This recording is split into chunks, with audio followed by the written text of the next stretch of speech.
देखिए, आज का जो वीडियो है जमीन कब्जा करने वालों के लिए खुशखबरी है सुप्रीम कोर्ट को लेकर भाई।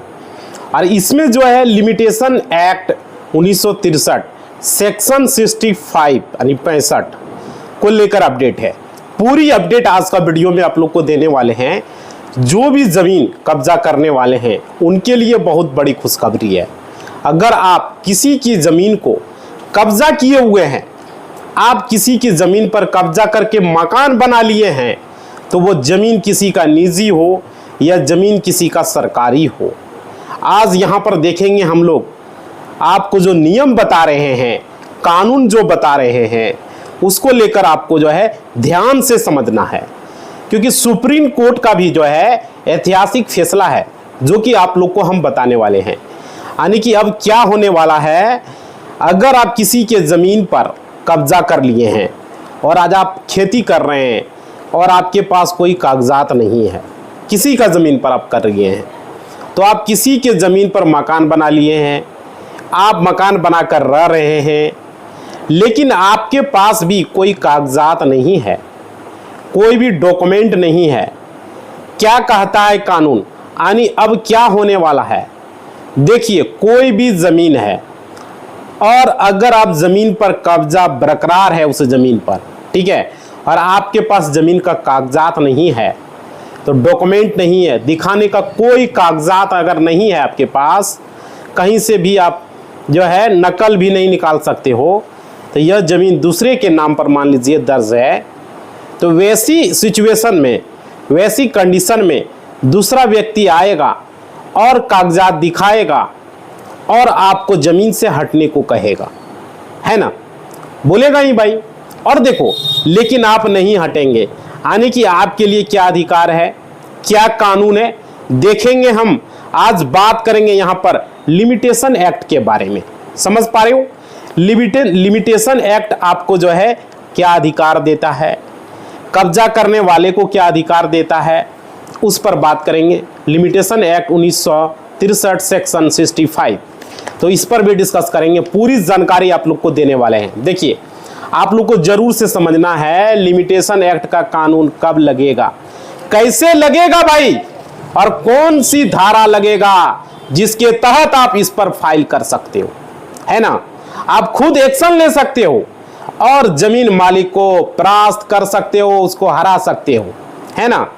ऐसा मामला सुप्रीम कोर्ट तक भी गया और सुप्रीम कोर्ट का भी इस पर ऐतिहासिक फैसला है, ठीक है, और वो जजमेंट भी आप लोग को हम बताएंगे। देखिए, उस जजमेंट को आप पढ़ना चाहोगे तो पढ़ सकते हो भाई, कोई दिक्कत नहीं है।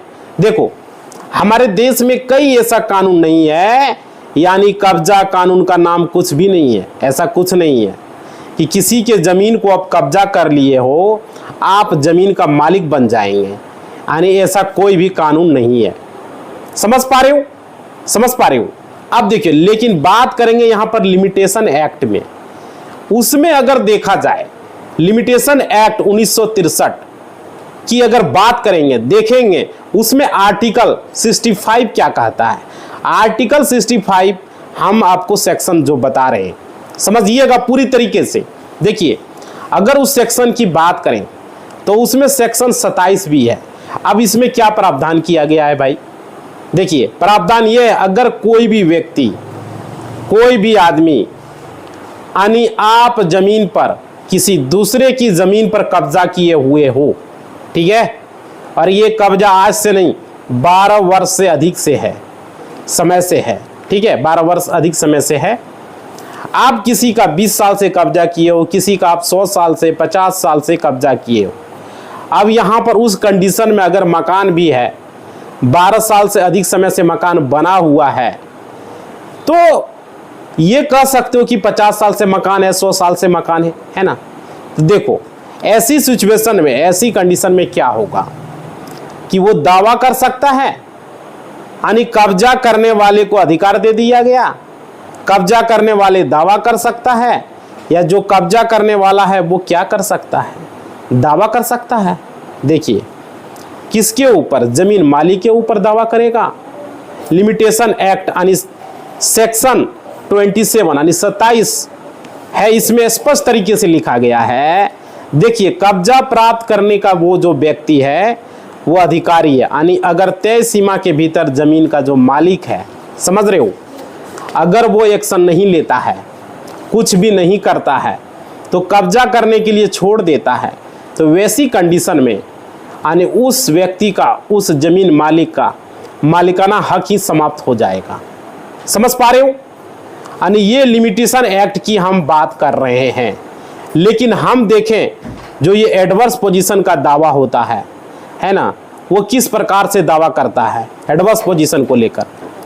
तो देखो, दावा करने वाला व्यक्ति वो क्या करता है, वो एडवर्स पोजीशन की दावा करता है, जो भी दावा करने वाला है। और देखो यहां पर एडवर्स पोजीशन का दावा कौन करेगा, जो कि दावा करने वाला व्यक्ति है ना। अब देखिए, अब क्या होता है, ये साबित करता है इसका कब्जा कब से है, इसका कब्जा यहां पर वो 12 साल से अधिक समय से है ना। उसके बाद देखो भाई कितना मुंह सूख रहा है, देख रहे हो, हालत खराब है। लाइक कर दो भाई, जितने जुड़े वीडियो को लाइक करो। देखो 12 साल से अधिक समय से है और ये एडवर्स पोजीशन का दावा करता है, मेरा वर्तमान में कब्जा है और लंबे समय से कब्जा है। ठीक है, देखो जमीन मालिक किसी भी प्रकार का कोई एक्शन नहीं लिया, तो असली मालिक का यहां पर क्या होता है, अगर एडवर्स पोजीशन साबित कर दिया तो असली मालिक का मालिकाना हक समाप्त हो जाता है। ठीक है, उसका मालिकाना हक समाप्त हो जाता है। अब यहां पर देखें, सुप्रीम कोर्ट ने इसको लेकर जो ऐतिहासिक फैसला सुनाया है। अब ये फैसला हम बात करते हैं, बहुत सारे जजमेंट आपको बताएंगे, जजमेंट को आप जाकर पढ़ सकते हो भाई, रीड कर सकते हो कि उसमें क्या क्या बताया गया। देखिए, एडवर्स पोजीशन को लेकर जजमेंट है, सुप्रीम कोर्ट ने ऐसे कई फैसले दिए हैं इस पर। आज हम फैसला आपको बता रहे हैं, सबसे महत्वपूर्ण फैसला जो सुप्रीम कोर्ट का फैसला है। ठीक है, देखो यानी सुप्रीम कोर्ट ने जो फैसला सुनाया वो किसके बीच में विवाद हुआ, सुप्रीम कोर्ट ने जो सुनाया, देखिए जो विवाद हुआ था यहां पर उसका नाम है अमरेंद्र प्रसाद आनी प्रताप, अमरेंद्र प्रसाद आनी प्रताप बनाम, जैसे देखिए अमरेंद्र प्रसाद बनाम प्रताप, जिसके बीच में विवाद हुआ उसका नाम तेज बहादुर है। अब यह जो है अमरेंद्र प्रसाद सिंह और यहाँ जो है तेज बहादुर सिंह में यह विवाद था। ठीक है, एक बार नोट कर लीजिए, अमरेंद्र प्रताप सिंह और तेज बहादुर के बीच में। ठीक है, अब देखिए यहाँ पर देख सकते हो कि एडवर्स पोजीशन का दावा किया गया और लिमिटेशन एक्ट जो है 1963 सेक्शन जो दिया गया है, यहाँ पर सेक्शन 27 जो आपको अधिकार दिया है कि आप समझ सकते होंगे कि इस जजमेंट में खेती वाली ज़मीन है, कृषि वाली ज़मीन है, और यहाँ पर जो है 1963 सेक्शन है। देखिए यहाँ पे समझिए, एक एक चीज़ को आप समझेंगे तो कोई दिक्कत आपको नहीं होगा। देखिए उसी को लेकर कृषि भूमि को लेकर विवाद हुआ था, कृषि भूमि को लेकर विवाद हुआ और अब कृषि भूमि को लेकर ही सुप्रीम कोर्ट ने फैसला सुनाया।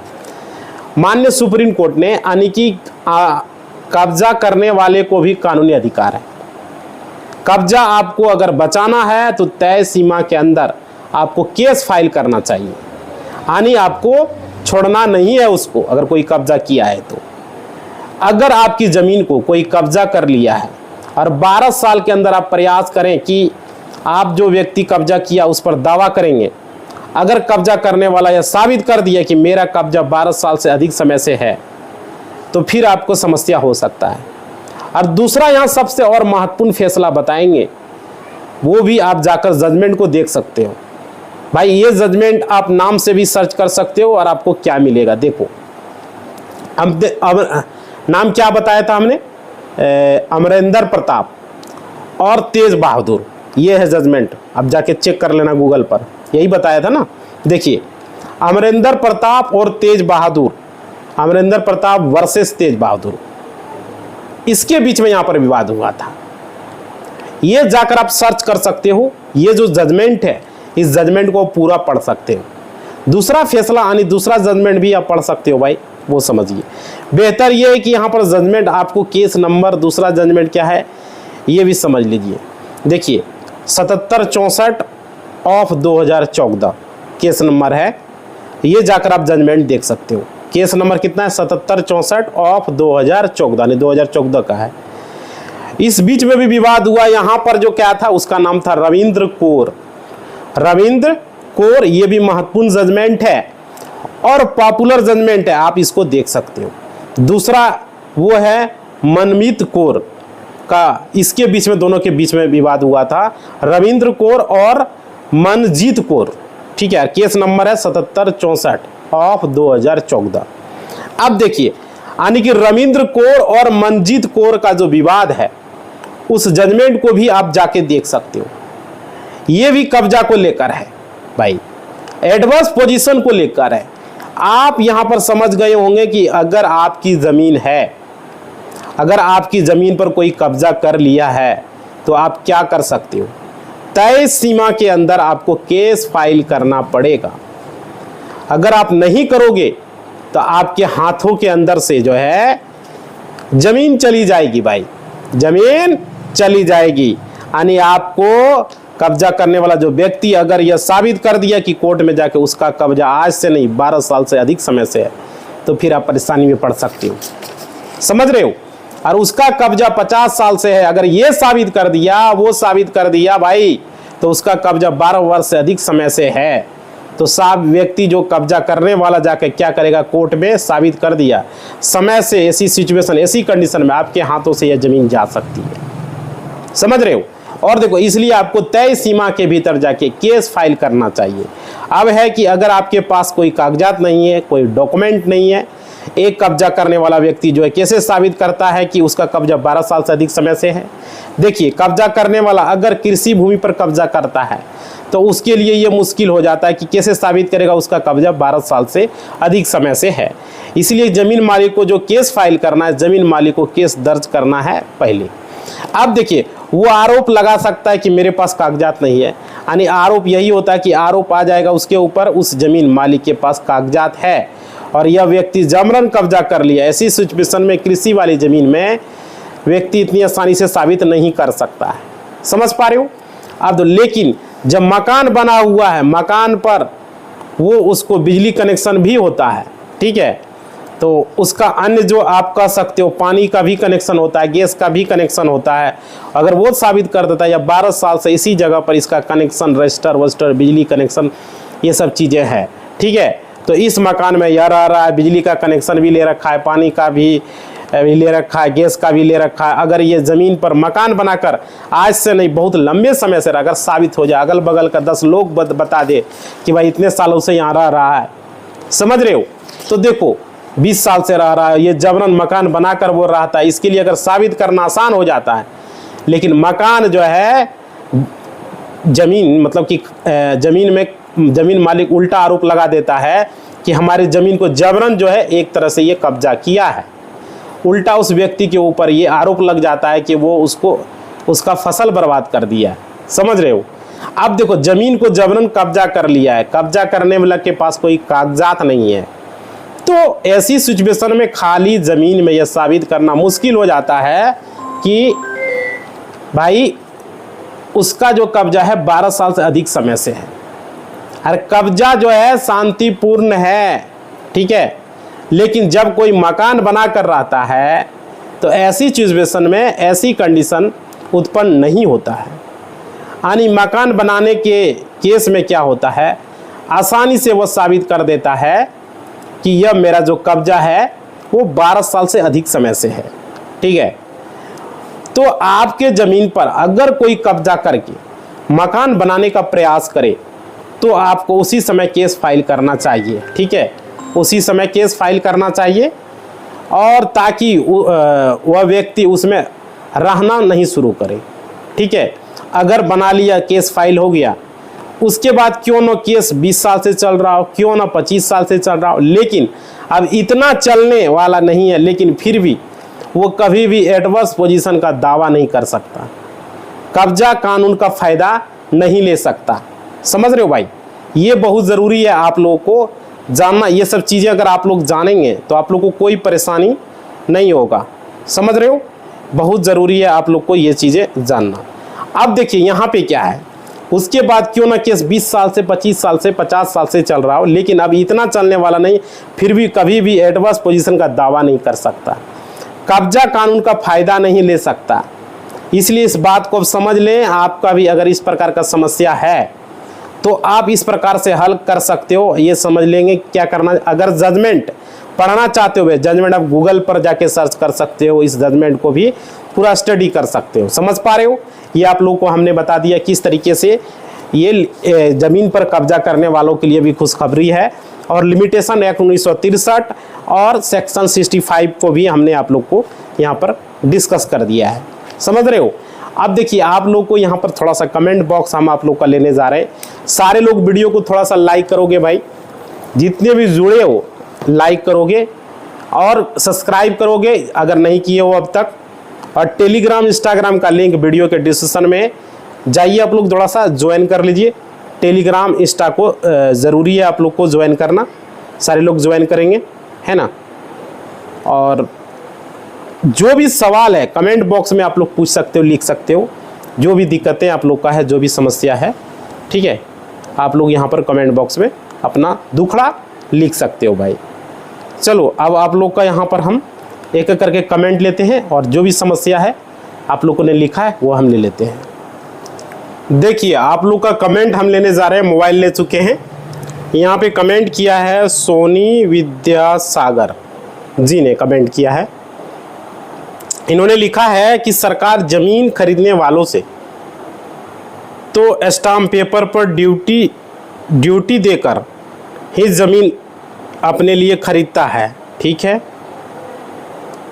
तो क्या सरकार और उसके कर्मी वाले इतने तक के लिए ही होते? बेचने वाले ने बेच दिया, वैसे सरकारी कर्मी की गलती का खामियाजा तो ज़मीन खरीदने वाले भी झेलते हैं।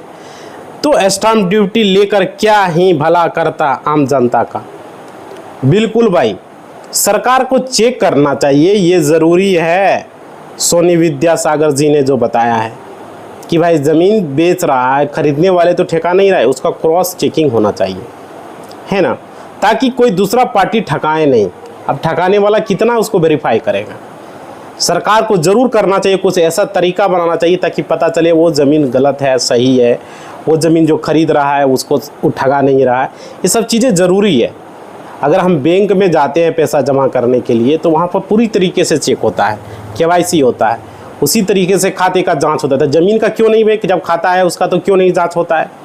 सरकार को इस पर करना चाहिए। बहुत सारे लोग कोर्ट में केसेस चल रहे हैं इसी को लेके, समझ रहे हो, इसी को लेके क्रिमिनल केसेस भी चल रहे हैं। लोगों में बहुत तरह की बातें होती है यहाँ पर, आप लोग को तो पता ही है, समझ रहे हो। तो ये चीज़ें हैं। ये बिल्कुल सही कमेंट था, इन्होंने सही कमेंट किया। देखो, समाज में इससे प्रॉब्लम होता है। और देखिए एक चीज़ और लिखा है, शेख जाफ़र जी ने लिखा है। इन्होंने लिखा है, दो भाई की ज़मीन को अकेला बेच दिया तो दाखिल खारिज रेड करवा सकते हैं कि नहीं? कोर्ट का आदेश है कि रेड करने के लिए CO को ADM ने आदेश दिया है तो सीपतल मोटल कर रहे हैं, CP टाल मटोल कर रहे हैं। अच्छा, CO टाल मटोल कर रहे हैं। भाई ऐसा कुछ नहीं है, CO डायरेक्ट रिजेक्ट कर सकता है। अगर दो भाई की ज़मीन है, अगर एक ने बेच दिया है तो आप उसका दाखिल खारिज डायरेक्ट रिजेक्ट हो जाएगा। CO को आवेदन दोगे, CO उसको रिजेक्ट करेगा। अगर नहीं कर रहा है तो आप जो है जिले में जाके DM के पास आवेदन देंगे, जिलाधिकारी को, कि देखिए CO जो है इस पर एक्शन नहीं ले रहा है, तुरंत वहाँ से उसको जांच जाएगा। समझ पा रहे हो? DM को जनता दरबार में मिल सकते हो, DM को आवेदन दे सकते हो कि भाई देखो CO इस पर एक्शन नहीं ले रहा है, ज़मीन बिना पूछे बिना बंटवारा का बेचा है, इसलिए इस दाखिल खारिज को इसको रिजेक्ट किया जाए। समझ पा रहे हो? तो दाखिल खारिज वहाँ से रिजेक्ट हो जाएगा। शेख जाफ़र जी, बिल्कुल बिल्कुल होगा। अगर CO को कुछ पैसा उसा दे के अगर ऐसा कर रहा है तो आप DM के पास जा सकते हो। CO पर भी कार्रवाई होगा, DM उस पर कार्रवाई करेगा। समझ पा रहे हो? क्योंकि जिला का हेड DM होता है, वो किसी पर भी कार्रवाई कर सकता है, चाहे वो CO रहे, चाहे वो BDO रहे, चाहे वो कोई भी अधिकारी है, उससे सब अधिकारी डरता है, सब उससे सब नीचे ही होता है। समझ पा रहे हो? DM सारे डिपार्टमेंट का हेड होता है। उसके बाद पुलिस डिपार्टमेंट का हेड SP होता है। कोई दरोगा रहे, कोई DSP रहे, कोई बदमाशी नहीं कर सकता है। पुलिस डिपार्टमेंट में एसपी हेड होता है। एसपी के पास कंप्लेन करो, सबका पसीना गायब हो जाएगा, चाहे वो दरोगा रहे, चाहे वो इंस्पेक्टर रहे, कोई भी रहे, सबका पतली ढीला हो जाएगा। अगर जनरल डिपार्टमेंट है, मतलब कि आपका ज़मीन जायदाद से रिलेटेड कोई प्रॉब्लम है, कुछ दाखिल खारिज से रिलेटेड है, तो आपके डीएम के पास आके आप आवेदन दे सकते हो, कोई दिक्कत नहीं। जिलाधिकारी को कि सीओ काम नहीं कर रहा, सीओ पर कार्रवाई करना है, बीडीओ पर कार्रवाई करना है, तो डीएम ही काफ़ी है। काफ़ी क्या है, उसको जॉब खा सकता है, उसको सस्पेंड कर सकता है। समझ पा रहे हो आप लोग? बिल्कुल तरीके से समझ रहे हो। कोई भी दिक्कत है, अगर छोटा अधिकारी एक्शन नहीं ले रहा है तो सीधे डीएम जिलाधिकारी के पास पहुंचे। और पुलिस से रिलेटेड कोई दिक्कत है, कोई थाने से रिलेटेड दिक्कत है, तो एसपी के पास जाएं, डीएसपी के पास भी जा सकते हो। तो डीएसपी से बड़ा एसपी होता है, ठीक है, वो जरूर एक्शन लेगा, उस पर जरूर कार्रवाई करेगी। समझ पा रहे हो? ये चीज़ें हैं। तो आप जल्द से जल्द डीएम के पास जाके आवेदन दें, जनता दरबार में मिले, ये सब चीज़ें आप लोग करें। पता करें कब जनता दरबार लगता है, डीएम से जाके आप मिल सकते हो, क्योंकि भाई जिला अधिकारी किसके लिए? हम लोग की सेवा के लिए है। आगे सर 1940 का केवला नहीं निकलता है सर, शेखपुरा का है। अच्छा, देखो भाई, ये यहाँ पर क्या हुआ है, बहुत सारा ज़िला है, जैसे कि आपका नवादा ज़िला हो गया, शेखपुरा ज़िला हो गया, जमुई ज़िला हो गया, आपका गया ज़िला हो गया, ये सब ज़िला इधर सब लगा हुआ है, ठीक है। तो देखिए लखीसराय ज़िला हो गया, आपको पता ही होगा, सब सटा हुआ ज़िला है। तो हम लोग का जो ज़िला का जो हेड होता था वो शायद मुंगेर होता था, आपको भी पता होगा। तो जितना भी नकल निकलता था भाई, आपका नाम क्या है? आपका नाम है प्रेमराज प्रेमी जी। अगर आपका, जैसे कि हमको पता है 1950 का से शायद 1949-50 से जब भी है, आपके ज़िला में कब है, जैसे बहुत सारे ज़िला में 1950 से 1949 से ऐसे करके केवाला निकल रहा है, ठीक है। बाकी केवाला जो आपका नहीं निकल रहा है, तो आपका ज़िला का शायद होगा मुंगेर होगा, आपका कमिश्नरी मुंगेर ही होगा। तो वहाँ से जाके आप निकाल सकते हो, वहाँ पर आपको जाना होगा, वहाँ से आपको, क्योंकि 1940 का है ना, 1945 से शायद यहाँ मिल रहा है, आपके ज़िले में मिल रहा होगा राष्ट्रीय कचहरी में। अगर वहाँ नहीं मिल पा रहा है तो आपको मुंगेर जाना पड़ेगा। समझ पा रहे हो? ये क्लियर हो गया? जैसे जैसे जो ज़िला का नाम बताया, ये सब ज़िला का हेड ऑफिस जो भी आप नकल खाना का, वो मुंगेर है, वहाँ से जाके आप निकाल सकते हो। ऐसे आप पता कर सकते हो आपका हेड ऑफिस कहाँ है, ठीक है, वहाँ से निकाल सकते हो। ये चीज़ें समझ में आ गई आप लोग को? देखो भाई, जो जानकारी वो हमने अपडेट कर दिया। अब आप लोग क्या करोगे, वीडियो इतना ही लेंगे, बहुत लॉन्ग हो जाता है। आप लोग क्या करेंगे, जितने भी जुड़े हो, अब तक जुड़े हो, सब्सक्राइब नहीं किए तो सब्सक्राइब कर लोगे, कर लिए तो बहुत बहुत धन्यवाद। वीडियो को लाइक नहीं किए हो तो लाइक कर लोगे भाई, सारे लोग लाइक करोगे, जितने भी देख रहे हो सारे लोग, और घंटी को बजा के ऑल के निशान पर। अब वीडियो के डिस्क्रिप्शन में टेलीग्राम, इंस्टाग्राम लिंक है भाई, ज्वाइन कर लो टेलीग्राम को, बहुत सारा अपडेट, अच्छे अपडेट मिलेंगे। और इंस्टा को फॉलो कर लो, आप लोग समझ रहे हो, इंस्टा को फॉलो कर लेना, कुछ भी पूछना कुछ भी है ज़रूरी है, फॉलो कर लीजिए, इंस्टा फॉलो कर लीजिए। और कमेंट बॉक्स में कुछ भी दिक्कत है लिखिए, कोई सवाल है, कोई प्रॉब्लम है, कोई दुख दर्द है, तो देखो कमेंट भी ले रहे हैं, भर के कमेंट लिखो, वीडियो कैसा लगा, क्या लगा, सारा कुछ बताइए। इसी बात के साथ इस वीडियो को हम समाप्त करते हैं। जय हिंद, जय भारत।